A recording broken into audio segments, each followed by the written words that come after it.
Mahilig ba kayo sa spicy mga mi? Ito, Samyang Buldak Natural. Ito yung black talaga is ginagawa itong samyang omelette. Marami itong tinda sa Manila sa pagkakaalam ko. Pero taga Iloilo po ako. And ito po is ginagawa ko dito is samyang omelette. Ginagaya ko din lang naman yung mga tinda doon sa Manila. And sobrang sarap po. Maanghang siya natural kasi nga diba, mga buldak is maaanghang talaga. Pero yung spicy niya kapag ginawang omelette is parang natural spicy na lang din naman siya. Parang kanto na lang din naman na extra hot. Parang ganun, kayang-kaya yung spiciness niya. And ilalagyan ng mayo, tsaka itlog. Naku, sobrang perfect po. Match na match po talaga ang combo na yon. And lagyan na lang din ng seaweed. Kaya mag-order na kayo, 89 pesos pataas.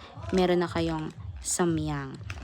Dito, yung i-click nyong icon is talagang legit store siya kung saan ako nag-order din. Not commercialized kasi personal, bumibili talaga ako nito. Order na po!